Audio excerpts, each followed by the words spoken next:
क्या आपने कभी सोचा है कि अगर एक दिन आपके पास थॉर के हथौड़े जैसी अनलिमिटेड शक्ति आ जाए, तो आप क्या करेंगे? आपका डियर लिसनर्स, हमारे चैनल पर स्वागत है, जहां कहानियां सिर्फ सुनी नहीं जाती, महसूस की जाती हैं। आज हम बात करने जा रहे हैं मूवी मॉर्टल की, जो आपको दिखाएगी कि पावर एक ब्लेसिंग भी हो सकती है और कर्स भी। नॉर्वे के घने जंगलों में, जहां सिर्फ हवा की आवाज और पेड़ों की सरसराहट सुनाई देती है, वहां एक अमेरिकन शख्स एरिक अकेला भटक रहा था। उसके पास न तो पैसे थे, न खाना, बस एक टूटा हुआ टेंट और अपनी टूटी हुई जिंदगी। वो अपनी फैमिली को ढूंढने नॉर्वे आया था, लेकिन अफसोस, अब तक कोई ट्रेस नहीं मिला था। हर रात वो एक डरावना सपना देखता था, जिसमें उसके टेंट के बाहर सारे पेड़ जलकर राख हो जाते थे। जब उसकी आंख खुलती, तो वो देखता कि रियलिटी में भी कुछ अजीब हो रहा था, लेकिन वो इन सबको सिर्फ नाइटमेयर समझता था। एरिक की टांग में गहरा जख्म था, इसलिए उसने जंगल से बाहर निकलने का फैसला किया। वो मेडिसिन चुराने के लिए एक क्लिनिक में घुसा, बाथरूम में अपने घाव पर मरहम लगाया, अपनी अपीयरेंस चेंज की और चुपके से वहां से निकल गया। जब वो जंगल के रास्ते वापस जा रहा था, तो कुछ लोकल लड़कों ने उसे टीज करना शुरू किया। ओले नाम के एक लड़के ने एरिक को जोर से धक्का दिया। एरिक ने वार्निंग दी, अगर तुमने मुझे छुआ तो तुम जल जाओगे। लेकिन ओले ने इसे मजाक समझा और एरिक का कॉलर पकड़ लिया। लेकिन अगले ही पल ओले अचानक गिर पड़ा और वहीं उसकी मौत हो गई। एरिक खुद भी शॉक्ड था कि ये कैसे हुआ। पुलिस ने एरिक को ओले के मर्डर के लिए अरेस्ट कर लिया। इंटेरोगेशन के दौरान जब एरिक ने कुछ नहीं कहा, तो उन्होंने क्रिस्टीन नाम की एक साइकोलॉजिस्ट को बुलाया। आखिरकार एरिक ने क्रिस्टीन को बताया कि उसने ओले को नहीं मारा था। जो कुछ भी हुआ, वो उसके कंट्रोल में नहीं था। हेनरी नाम का एक पुलिस ऑफिसर दूसरे रूम से ये सब सुन रहा था। उसे इस अजीब से अमेरिकन पर बिल्कुल भरोसा नहीं था।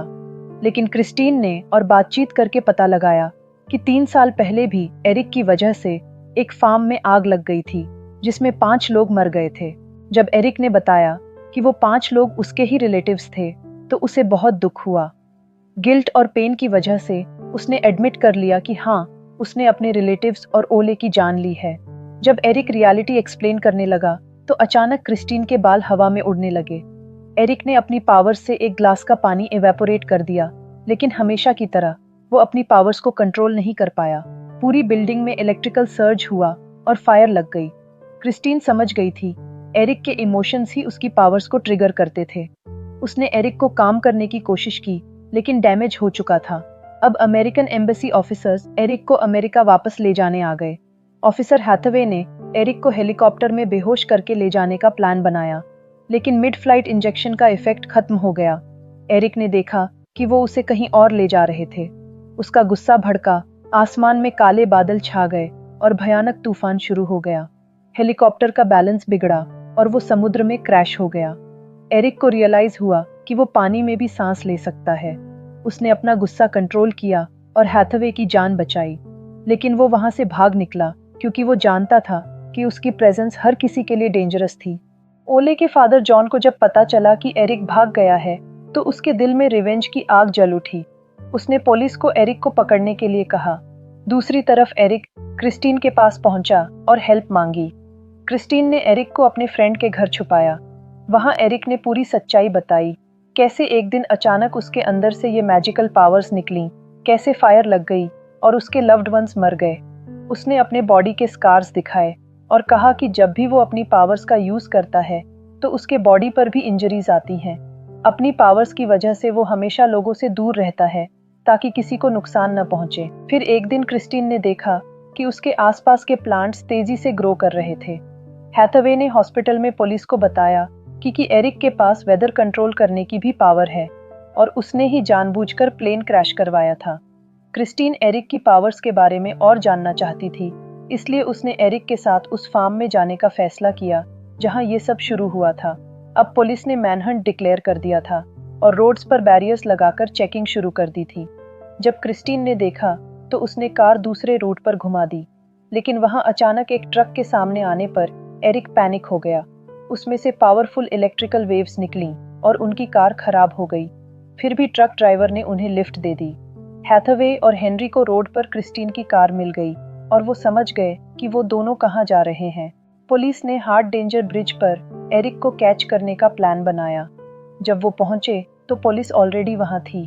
एरिक शांति से सरेंडर करने ब्रिज के बीच में खड़ा हो गया, लेकिन जब क्रिस्टीन ने उसे बचाने की कोशिश की तो एक पुलिस ऑफिसर ने उसे शूट कर दिया। ये देखकर एरिक का गुस्सा बेकाबू हो गया और उसकी पावर्स की वजह से वहां भयानक तूफान आ गया। ये देखकर क्रिस्टीन ने उसे शांत करते हुए कहा कि वो अपने आप पर कंट्रोल रखे ताकि आसपास के इनोसेंट लोगों को हार्म ना पहुंचे। इसलिए एरिक ने सारी बिजली अपने आसपास इकट्ठा कर ली और आखिरकार बेहोश होकर गिर गया। हेनरी और बाकी ऑफिसर्स एरिक की इमेंस पावर्स देखकर शॉक्ड रह गए। हेनरी को रियलाइज हुआ कि एरिक एक अच्छा इंसान है। फिर उसने एरिक और क्रिस्टीन को हॉस्पिटल ले जाने में हेल्प की। जब जॉन को पता चला कि एरिक हॉस्पिटल में है तो वो उसे मारने के लिए हॉस्पिटल की तरफ निकल पड़ा। पूरे शहर में लोग कहने लगे कि एरिक थॉर का अवतार है, क्योंकि उसके अंदर भी थॉर की तरह ही बिजली को कंट्रोल करने की पावर है। हॉस्पिटल में डॉक्टर ने एरिक के कुछ टेस्ट्स करने का फैसला किया, लेकिन एरिक एक बार फिर घबरा गया और उसमें से इलेक्ट्रिक वेव्स निकलीं, जिससे सारी मशीन्स एक ही पल में टूट गईं। इसी वजह से वहां एक बच्चे का ट्रीटमेंट रुक गया और हार्ट अटैक से उसकी मौत हो गई। जब एरिक को पता चला तो उसे बहुत रिग्रेट हुआ और वो बिना टाइम गवाए उस बच्चे की हेल्प करने निकला। लेकिन बच्चे के रूम तक पहुंचने से पहले ही जॉन ने उस पर गन तान दी। वो अपने बेटे की मौत का रिवेंज लेना चाहता था। एरिक ने जॉन से माफी मांगी और कहा कि अगर उसे मारकर जॉन को शांति मिलेगी तो वो सही है, लेकिन इस वक्त उस बच्चे को एरिक की हेल्प की जरूरत है। ये सुनकर जॉन का दिल पिघल गया और उसने एरिक को मारने का इरादा छोड़ दिया। एरिक तुरंत बच्चे के रूम में पहुंचा और उसकी चेस्ट पर हाथ रखा। उसमें से एक हीलिंग पावर निकली, जिससे अचानक वो बच्चा फिर से जिंदा हो गया और उसकी सारी बीमारी भी ठीक हो गई। ये सब देखकर हेनरी को यकीन हो गया कि एरिक एक नॉर्मल इंसान हो ही नहीं सकता। उसने एरिक की हेल्प करने के लिए पता लगाने का फैसला किया कि उसके अंदर ये पावर्स कहाँ से आई हैं। हेनरी एरिक और क्रिस्टीन को लेकर उस फार्म की तरफ निकल पड़ा जहां एरिक के रिलेटिव्स रहते थे। जैसे ही एरिक हॉस्पिटल से बाहर आया तो सैकड़ों लोग उसकी एक झलक पाने के लिए बेताब खड़े थे। थॉर का अवतार समझकर वो उसके लिए क्लैप करने लगे, लेकिन एरिक को डर था कि कहीं वो गलती से उनमें से किसी को हार्म न पहुंचा दे। हेनरी ने क्रिस्टीन को नॉर्स मिथोलॉजी की एक बुक दी। उसमें लिखा था कि रैग्नारोक की मौत के बाद थॉर के वंशज धरती पर आकर रहने लगे थे और शायद ये वही फार्म था जहां एरिक के रिलेटिव्स रहते थे। अगर ये सच निकला तो इसका मतलब ये होगा कि एरिक तूफान के देवता थॉर का वंशज है। जब वो फार्म में पहुंचे तो एरिक अचानक अपने घुटनों पर बैठ गया।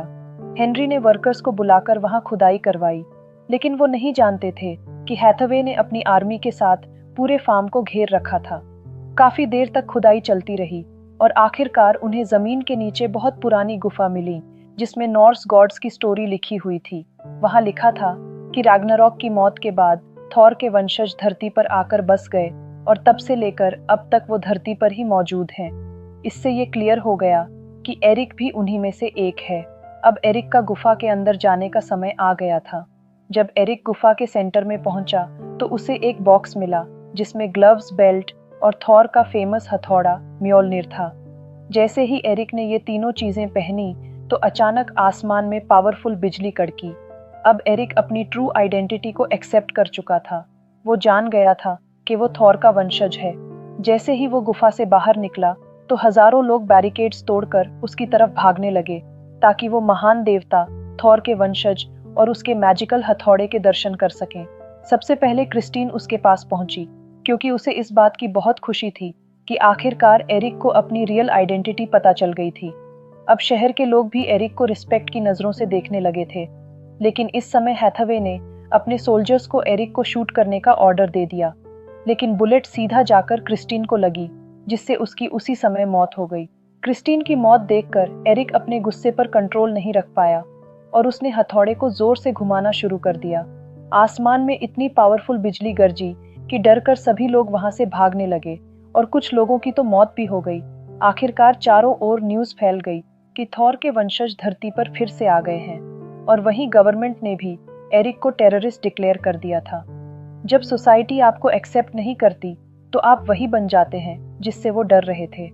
एरिक ने अपनी पूरी जिंदगी लोगों को बचाने में बिताई, खुद को आइसोलेट रखा, अपनी खुशी सैक्रिफाइस की, लेकिन आखिर में वो वही बन गया, एक टेररिस्ट, एक थ्रेट, एक मॉन्स्टर ये दुनिया का सबसे बड़ा सच है। हम उन लोगों को नष्ट कर देते हैं जो हमें बचाना चाहते हैं। क्रिस्टीन की मौत सिर्फ एक एक्सीडेंट नहीं थी, वो ह्यूमैनिटी का फेलियर था। उसकी मौत ने एरिक को वो बना दिया जिससे वो हमेशा बचता रहा था।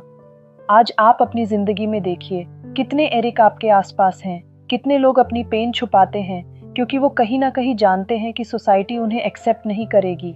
एरिक का ट्रांसफॉर्मेशन एक वार्निंग है। जब आप किसी को कंटिन्यूसली रिजेक्ट करते हैं, उसे मॉन्स्टर बुलाते हैं, तो आप उसे एक्चुअली मॉन्स्टर बना देते हैं। कमेंट्स में बताइए, क्या आपको लगता है कि एरिक विलन था या विक्टिम? क्या आप अपनी जिंदगी में किसी को एरिक बनने से रोक सकते हैं? याद रखिए, हर विलन किसी समय एक हीरो बनना चाहता था। आज के लिए बस इतना ही माय डियर लिसनर्स। अगर आपको ये मूवी पसंद आई तो वीडियो को लाइक करें, शेयर करें और हमारे चैनल को ऐसी और वीडियोस देखने के लिए याद से सब्सक्राइब जरूर कर लें। मिलते हैं बहुत जल्द एक और फिल्म की कहानी के साथ। तब तक अपना ख्याल रखिए, खुश रहिए और अच्छी फिल्में देखते रहिए। Till then, goodbye my dear listeners.